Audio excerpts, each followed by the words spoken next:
અમરેલી જિલ્લામાં જે ભારતીય જનતા પાર્ટીના બે જૂથ વચ્ચે ડખા સર્જાયા હતા, પત્રકારનો મામલો સામે આવ્યો હતો, તેમાં પાટીદાર સમાજની યુવતી પાયલ ગોટીને જેલ જવાનો વારો આવ્યો હતો. પોલીસે સરઘસ પણ કાઢ્યો તે પ્રકારના આરોપો લાગ્યા હતા અને આને લઈને ગુજરાતની રાજનીતિમાં ભૂકંપ સર્જાયો હતો. આ સમગ્ર મામલાને લઈને વિપક્ષે પણ સરકારને બાનમાં લેવાનો પ્રયાસ કર્યો હતો. વિધાનસભામાં પણ આ મુદ્દો ઉઠ્યો હતો, જેમાં ગૃહમંત્રી હર્ષ સંઘવીએ ધારાસભ્ય કૌશિક વેકરિયાના સમર્થનમાં વાત કહી હતી ને કેટલાક લોકો ધારાસભ્ય કૌશિક વેકરિયાને બદનામ કરવાનું ષડયંત્ર ઘડી રહ્યા હોય તે પ્રકારની વાત કરી હતી. જ્યારે બીજી તરફ વિપક્ષ દ્વારા સતત અમરેલીના ધારાસભ્ય કૌશિક વેકરિયા સામે ગંભીર આરોપ કરવામાં આવી રહ્યા છે કે પત્રકાંડ મામલાને લઈને ત્યારબાદ પોલીસની જે કામગીરી જોવા મળી, પાટીદાર સમાજની યુવતી પાયલ ગોટી સાથે જે વર્તન થયું તે મામલામાં પાયલ ગોટી હાઈકોર્ટમાં પણ આ મામલે અરજી દાખલ કરી છે અને આ મામલો દિવસે ને દિવસે ગરમાયેલો જોવા મળી રહ્યો છે. કેમ કે હવે બગસરા એપીએમસીના ચેરમેન કાંતિ સતાસિયા દ્વારા આ મામલે વડાપ્રધાન નરેન્દ્ર મોદીને પત્ર લખવામાં આવ્યો છે.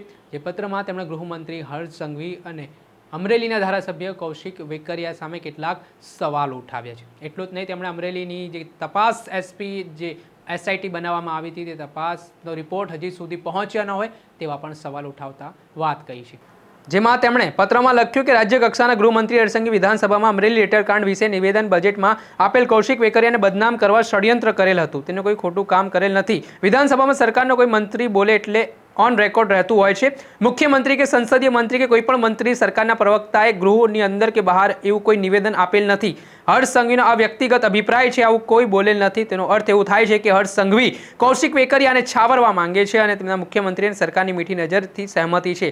વિધાનસભા સરકાર તરફથી કોઈ ખુલાસો કરવામાં આવેલ નથી. જેમાં કાંતિ સતાસિયા અલગ અલગ મુદ્દાઓ ટાંકી રહ્યા છે, જેમાં તેઓ કહી રહ્યા છે અમરેલી એસપી દ્વારા સીટની નિમણૂક થયેલ છે, લેટર એફએસએલનો રિપોર્ટ આવેલ નથી, નિર્લિપ્ત રાય કરેલ તપાસનો રિપોર્ટ પણ હજી જાહેર થયેલ નથી. આનંદ યાજ્ઞિક વકીલ દ્વારા હાઈકોર્ટમાં ન્યાય માટે કેસ પેન્ડિંગ છે. મનીષ વઘાસિયા, અશોક માંગરોળિયા, જીતુ ખાતરાને માર માર્યા તેની પિટિશન કોર્ટમાં દાખલ છે. સુપ્રીમ કોર્ટ, હાઈકોર્ટ કે કોઈ કોર્ટમાં મેટર ચાલતી હોય તો તેની ચર્ચા સંસદ કે વિધાનસભામાં થઈ શકે નહીં અને કોઈ પણ તપાસ હોય ત્યારે ધારાસભા ગૃહમાં કોઈ પણ પ્રકારની સારી કે ખરાબ ચર્ચા કરી શકાય નહીં.